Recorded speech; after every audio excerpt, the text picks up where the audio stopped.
जय श्री सांवरिया सेठ गुरु जी और आपके चरणों में कोटि कोटि नमन। राधे राधे। राधे राधे। तो मैं आपसे निवेदन था कि थोड़ी सी मंदिर की जानकारी आपसे मेरे को चाहिए थी, और विशेष सांवरिया सेठ का कौन सी ड्रेस अपन को। देखो, मंदिर की जानकारी के लिए ये है कि भगवान का जैसे अपन श्रृंगार कराते हैं जी, तो आपको विशेष, ये तो सब दिन भगवान की जी, और अगर आपको विशेष दिन सुनना हो तो जैसे उनका एकादशी रहता है, अम्मोस रहती है, पूर्णिमा रहती है और चौदस भी रहती है। जब वहाँ मंडपिया में भंडार खुलता है उसी प्रकार से अपन यहाँ भी चौदस को श्रृंगार करा सकते हैं। तो वो रहता है चौवट उड़ाने के लिए हाँ चरण। आप जैसे मान लो आरती बाबा की चालू हो गई, आरती जैसे प्रारंभ होती है उसमें आप अगर मान लो हमारे यहाँ पर अतिथि के रूप में आए हो या सेवा देने के रूप में आए हो, अच्छा, तो आरती जब चालू हो गए तब आपको चवट उड़ाने का एक सेवा प्रधान होती है। तो वहाँ अपने यहाँ तो वैसे निःशुल्क है, और अगर आपकी इच्छा हो तो आप 501 भी दे सकते हो, 51 भी दे सकते हो, और ठाकुर जी के चरणों में चढ़ाओगे तो उससे इत्र वगैरह भोग वगैरह आ जाते हैं। जी जी। और जी मेरे को एक आपसे निवेदन था कि जैसे हमारे YouTube पर भी और Instagram पर भी इतने मैसेज आते हैं कि मंदिर खुलने का क्या समय रहता है, तो थोड़ा सा उस खुलने का समय। पहले मंदिर का समय था अपना 6:30 बजे खुलता था। जी जी सुबह श्रद्धालु, हाँ जब श्रद्धालु इतने नहीं आते थे। अच्छा। और 11:30 बजे पट मंगल हो जाते थे जी।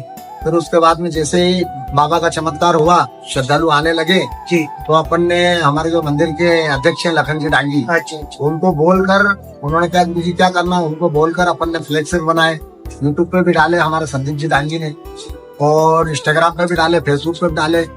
उसके बाद में जो है अपने जो भी चैनल है उन पे डाले।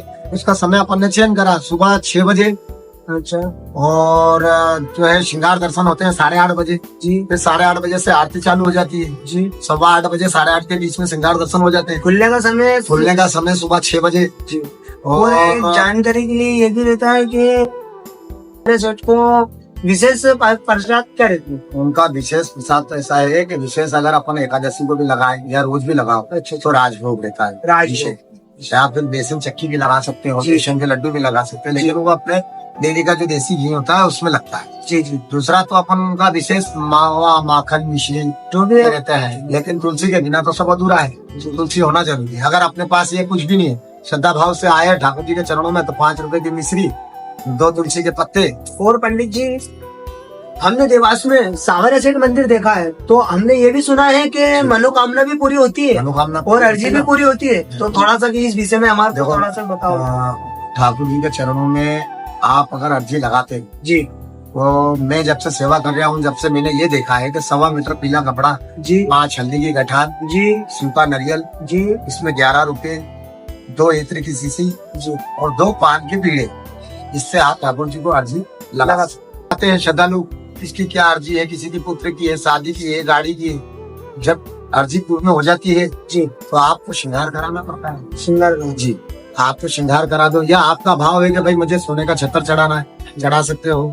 आपका भाव है मुझे मार्बल लगाना, लगा सकते हो। आपका भाव है मनोकामना पूरी होने, हाँ मनोकामना पूरी होने के बाद, और अपने यहाँ तो तुरंत हाथों हाथ रिजल्ट मिल जाए।